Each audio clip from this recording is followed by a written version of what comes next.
ya regresamos de Portugal, Dani. ¿Cómo estás? Recién regresamos, Ajá. cansada. ¿Sí? Sí, porque hicimos muchas cosas, ¿no? Ajá, sí. Este fue el 7º congreso de TDAH Mundial. y es el primero al que yo asisto. Okay. Pero tú ya has ido a varios, ¿verdad? Este es el tercero al que voy, ¿no? Es el tercero, el anterior fue en Canadá En Vancouver, y el otro fue en Holanda, creo. en Escocia, en Glasgow. Ah, ok. Bueno, ¿y qué te pareció el congreso, Dani? Me gustó, fíjate, a diferencia del pasado, del de hace 2 años, digamos que aquí había momentos donde solo había una sesión para todos. Ajá, sí. ¿Sí te acuerdas? De hecho, creo que la mayoría de las presentaciones eran para todos. Así es. Solo en algún momento del día tenías opción de escoger. Y en cambio en los congresos pasados me ha tocado que la gran mayoría tienes que escoger a cuál ir porque a todas horas hay sesiones en diferentes salas. Uh-huh. Y se vuelve un poco complicado porque muchas veces te interesan Dos varios que temas. están al mismo tiempo. Ajá, exactamente. sí. Entonces, creo que me gustó este formato porque de alguna forma es un congreso donde la mayoría del conocimiento se generalizó. Uh-huh. Y está bien porque la idea de los congresos también es que todos podamos hacer análisis de una misma idea. Ajá. Se me hizo muy bien.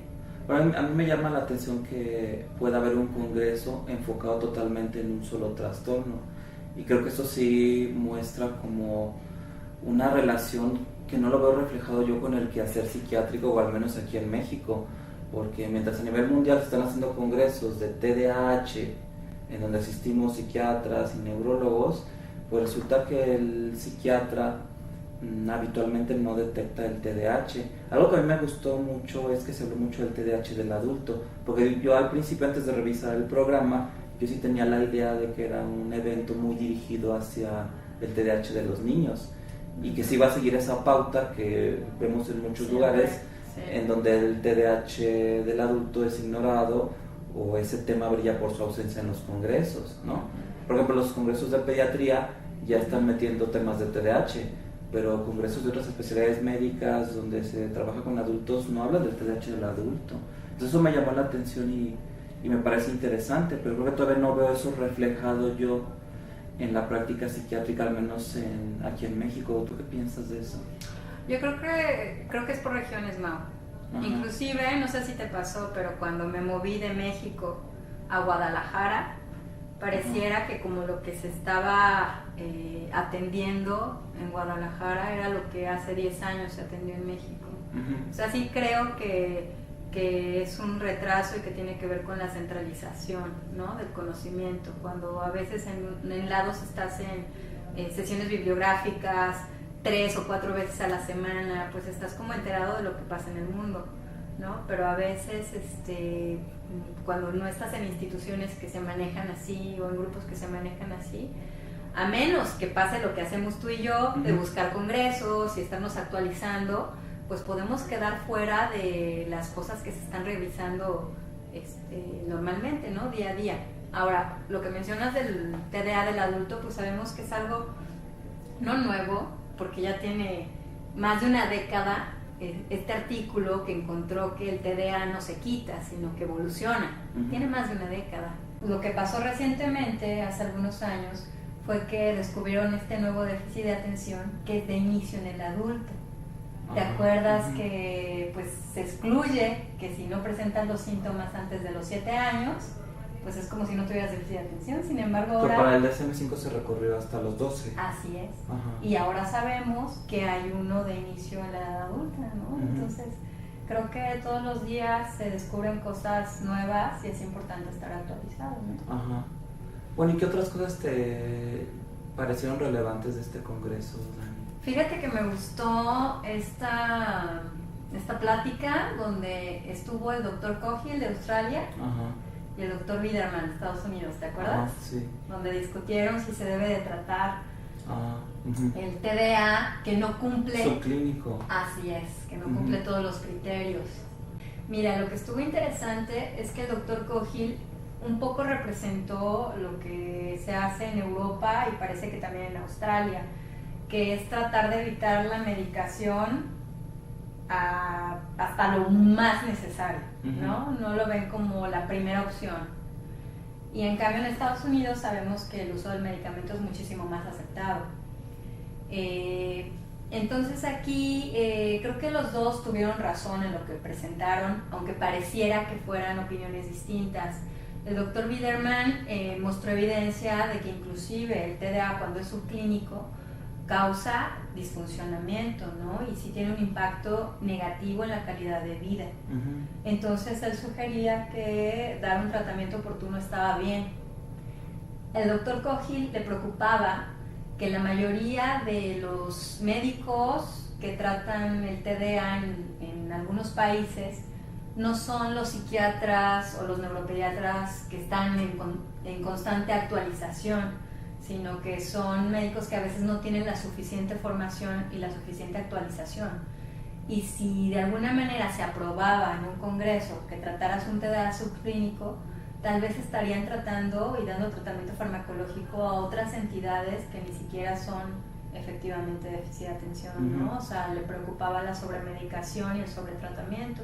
Entonces creo que los dos presentaron puntos importantes y digamos lo más importante es darle la importancia al criterio clínico cuando sabes que iniciando un tratamiento farmacológico, aunque no cumpla los criterios diagnósticos, le va a ayudar a mejorar muchísimo la calidad de vida del paciente. Porque algo interesante es que con la publicación del DSM-5, para usar los criterios que tradicionalmente se venían usando en el diagnóstico de adolescentes, se requieren menos criterios. Quiere decir que ahora se está diagnosticando el TDAH en esta población cuando antes era TDAH subclínico y ahora ya se está considerando TDAH. Entonces yo creo que el estudio de la psicopatología va hacia eso, hacia detectar formas iniciales que a lo mejor en algún momento dentro del desarrollo del estudio de la psicopatología no se consideraba que estaba presente el síndrome y que ahora se ve que sí, porque con los trastornos alimentarios ha pasado igual. Ahora necesitas tener menos atracones o vómitos a la semana o menos tiempo de padecer un trastorno por atracón para considerar el diagnóstico, cuando antes se hubiera considerado subclínico. Sí, yo creo que va más hacia qué tanta disfunción o malestar te causa que realmente qué tantos síntomas cumplen, ¿no? Claro, o sea, sí. Que pues es lo importante de alguna manera. Sí, que algo que presentaron, recuerdo una curva donde se mostraba que dependiendo del contexto que está viviendo un paciente a través de su vida o de su ciclo vital, podría surgir la necesidad de la medicación. Por ejemplo, puedes a lo mejor dar de alta a un adolescente porque haces una prueba de retiro y resulta que va con 8 y su conducta está controlada, pero a lo mejor al entrar a licenciatura o un posgrado, que me ha tocado ver casos así, el TDAH vuelve como a brincar o así vuelve es. a hacerse más sintomático por el ambiente, y entonces, aunque ya habías dado de alta a ese paciente, Claro. vuelves a darle otro periodo Sí, de tratamiento. Sí, en situaciones de alta demanda sabemos que necesitas más el tratamiento que en situaciones de baja demanda, ¿no? A mí otra cosa que me encanta de este congreso es la cantidad de pósters que se presentan, ¿no? Sí. Los pósters se presentan diferentes cada día, ¿no? Y hubo muchas cosas interesantes. Déjame traerme acordeón. ¿Tuviste alguno que te interesó, Mau, o qué piensas? Digo, hay de todo, ¿no? Hay unos que son muy básicos, hay otros que son un poquito más complejos, pero está interesante lo que llama la atención, porque sabemos que no solo somos psiquiatras o neuropediatras los que estamos ahí, sino psicólogos, neuropsicólogos, pedagogos, coach, entrenadores para programas para papás. O sea, realmente estamos todas las disciplinas que trabajamos con el déficit de atención, y eso es algo muy enriquecedor. Sí, yo creo que ese recorrido por el pasillo de los pósters nos permite ver en poco tiempo qué se está haciendo con el TDAH en todo el mundo, cómo se trabaja, cómo se conceptualiza, cuáles son las líneas de investigación que están en mente de los expertos en el tema. Sí, mira, por ejemplo, se llama Un ojo en el TDA. A ver, acércalo un poquito más a la cámara. Ok, está bien. Sí. Se puede usar la retina como una herramienta para el diagnóstico. Entonces, es un estudio muy interesante. Obviamente apenas está en investigación, donde hay algunas formas de cómo entra la luz en los pacientes con déficit de atención y están viendo si pudiera ser un marcador biológico para el TDA. Interesante, ¿no? Sí. Pero está en investigación. Esto no tiene nada que ver con la terapia visual que muchas veces escuchamos aquí en Guadalajara. Inclusive le pregunté, estuve platicando con la investigadora, que es una española, y dice que también ella ha escuchado un poquito de esta terapia visual, pero que tampoco ella ha encontrado evidencia científica que soporte el uso de esta terapia. ¿Tú qué piensas? ¿Qué has escuchado? No sé a qué te refieres. ¿Te refieres a la terapia de movimientos oculares? Bueno, para el TDAH no. Sé que puede ser útil en el trastorno postestrés postraumático, pero no me refiero al MDR. ¿No te refieres a eso? No. ¿Te refieres más bien a la lectura del iris? No, esa es otra. Es que hay muchas vertientes, sí, ¿no? Pero es importante que saber, porque a veces la población no está enterada cuál tiene evidencia científica y cuál no. Aquí en Guadalajara hay una terapia visual, así se llama. Entonces algunos grupos diagnósticos identifican que tienen alteraciones visuales y los mandan a un grupo específico de terapia visual. Ya estuve platicando con un oftalmólogo justo de esto y me dice que es una persona, justo un oftalmólogo, quien inició esta terapia visual y que luego no tiene mucho sustento científico, ¿no? Y que te pero da como resultados terapia específicos. o como diagnóstico. Como terapia. Okay. Bueno, es que a través del ojo hay una entrada enorme al conocimiento del ser humano. Así es, digo. Porque fíjate que, bueno, sacando este tema de los movimientos de los ojos, sí me he dado cuenta que cuando un niño con TDAH entra a mi consultorio, ese niño no me ve. Ese niño lo primero que hace es mirar a ver qué es lo que hay en el consultorio. Como que hace un escaneo muy rápido y yo me doy cuenta porque cuando pasan los padres y el niño, pues los saludo, les tiendo la mano y habitualmente el niño con TDAH me deja con la mano extendida. Y eso les preocupa a veces a los padres porque lo ven como un acto de descortesía, pero yo ya estoy diagnosticando al niño, porque el niño ni siquiera me está viendo. Abro la puerta del consultorio y el niño entra, por ejemplo, vería este cuadro, vería la ventana, la planta, la báscula, y en cambio los padres sí saben que mantienen contacto visual contigo, te dan la mano, pero yo estoy viendo al niño que hay mucho movimiento de ojos.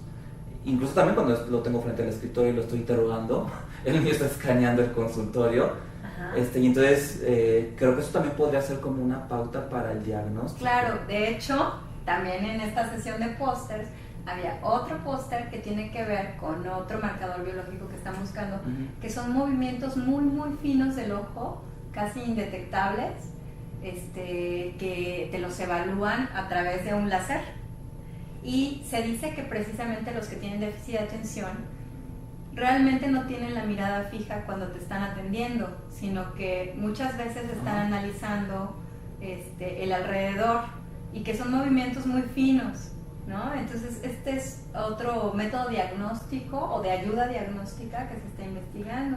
Porque de hecho los papás con mucha frecuencia en el consultorio dicen, bueno, el niño ni nos está viendo, pero está atento a todo, ¿no? Claro. Es decir, el niño puede estar mirando para un lado y estar registrando la información auditiva que a lo mejor no es muy compatible con lo que está viendo, pero está registrando eso y después lo saca. Si te das cuenta, Mau, o sea, realmente muchas veces dice, hay algunos médicos, o ya no quiero ir a plática esta idea porque siempre es lo mismo, pero realmente hay tantas cosas que exprimirle, ¿no?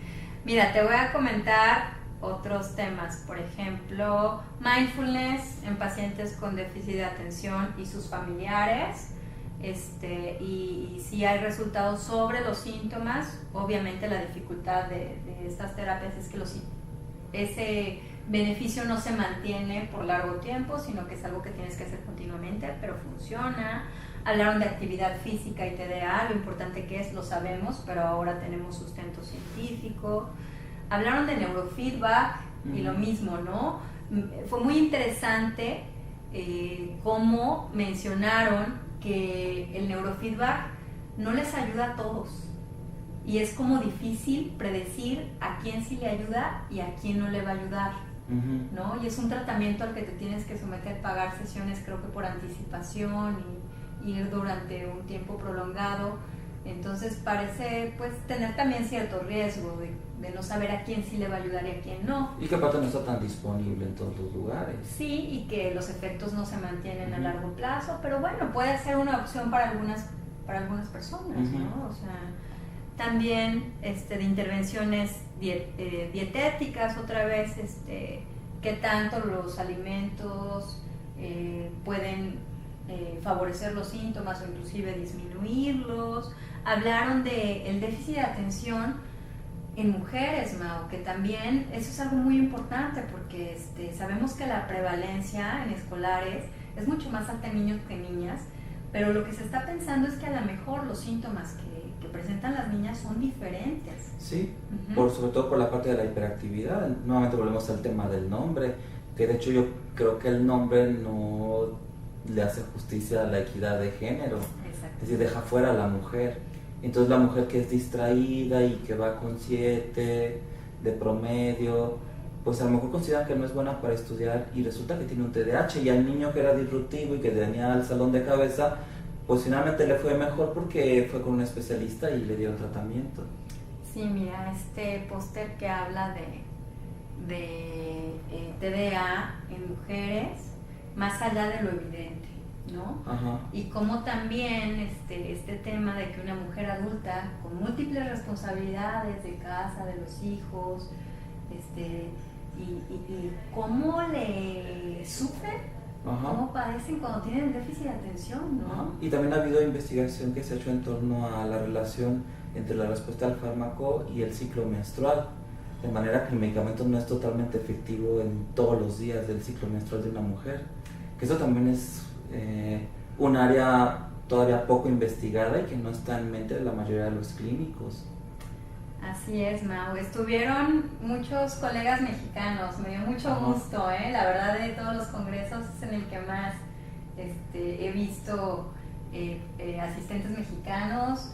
Estuvo Paco de la Peña, Lino Palacios, Eduardo Barragán, presentaron sus pósters. ¿A quién más viste tú?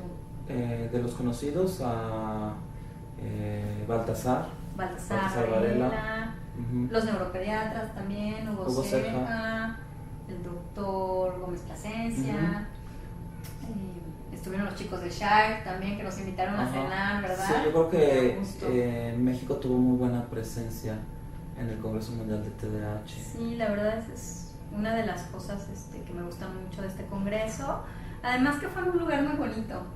Sí. Bueno, yo subí un video donde muestro algunas imágenes del lugar. Sí, te vi. Pues a ti, como tu primer congreso, ¿qué te pareció, Ma? Se me hizo una buena experiencia. Sí me ayuda a ver cómo estamos, porque luego a veces como que, y eso pienso que pasa en todos los países, como que uno está en una especie de microcosmos y a veces necesitas salir, ¿no?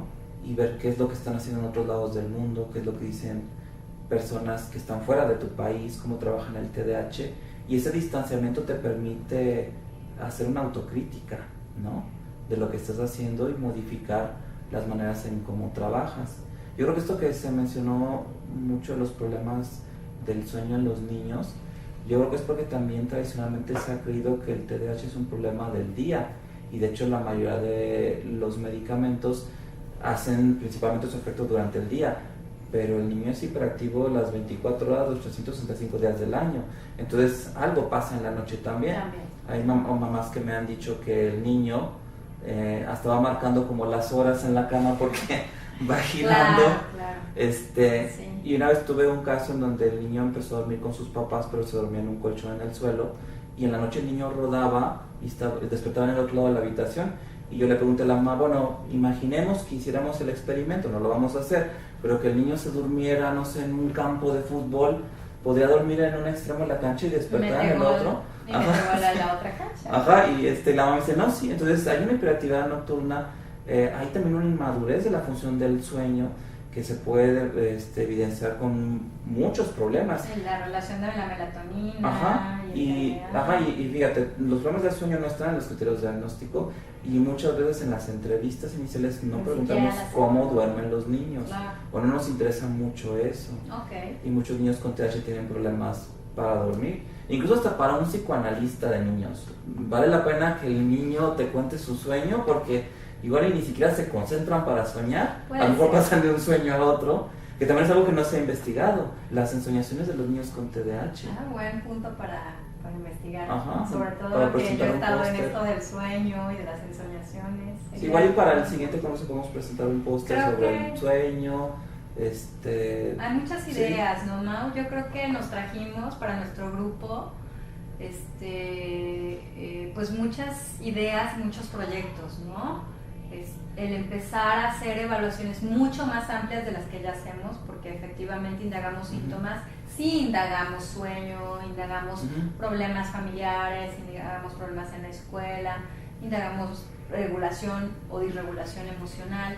Sin embargo, creo que también nos da pauta a hacer una evaluación mucho más amplia, a ofrecerles un tratamiento mucho más completo, ¿no? No solamente el tratamiento médico, psicológico y de terapia familiar, sino también acercarnos mucho más a la escuela. Estuvimos en esta plática donde hablaron de cómo también el que los maestros no entiendan qué es el déficit de atención. O que los maestros tengan déficit de atención también.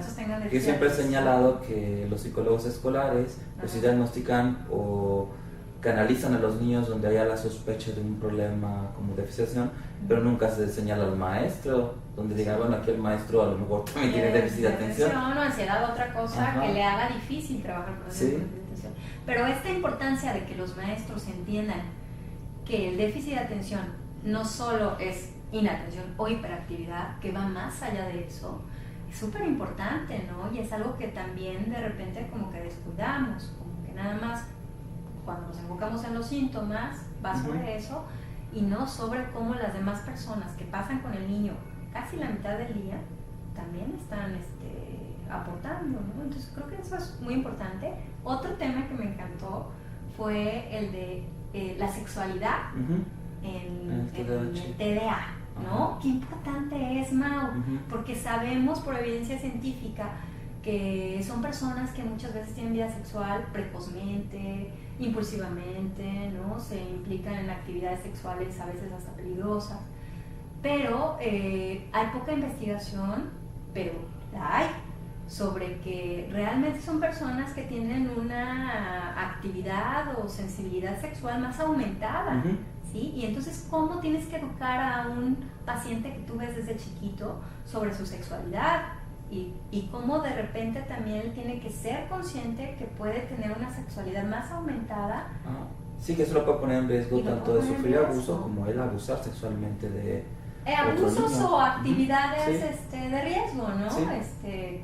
Como tener sexo sin protección o precozmente o también con el manejo que se hace con el uso de sustancias. Entonces, ¿cómo es nuestro deber como médicos educarlos también en su propia sexualidad, ¿no? Pero para eso tenemos que conocer más cómo funciona.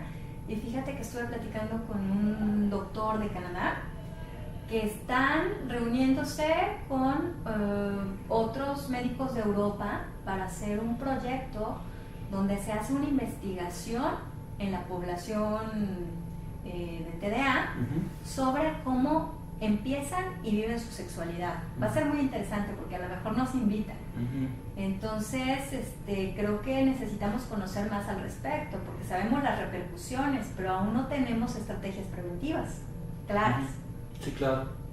También, pues, algo de lo que se manejó en conferencias distintas es que todavía estamos basados en los síntomas de inatención e hiperactividad e impulsividad, pero aún todavía no incluimos estos otros síntomas importantes que acompañan al TDA, que tiene que ver con la disregulación emocional, con las alteraciones del sueño, con las alteraciones ejecutivas específicas. O sea, todavía no tienen, digamos, forma de entrar cuando hacemos el diagnóstico directamente. Sin embargo, es algo que tenemos que buscar y atender, porque muchas veces es lo que causa más disfunción.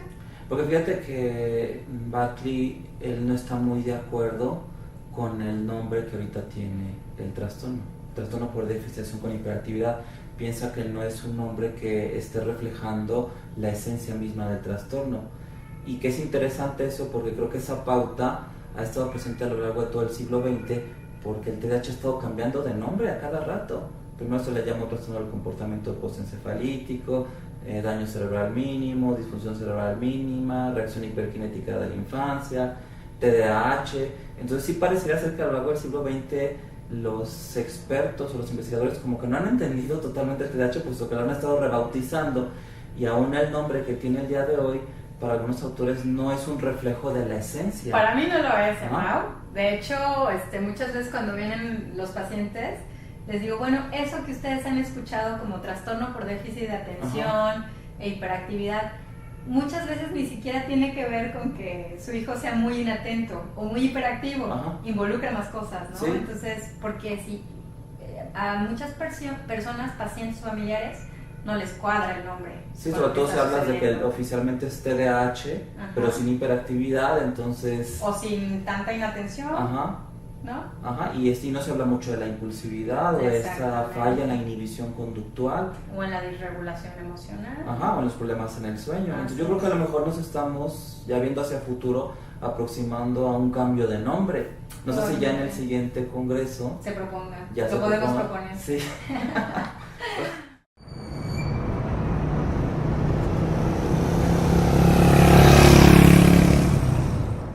Es un privilegio, es una fortuna que podamos asistir por tus propios medios o se cayó.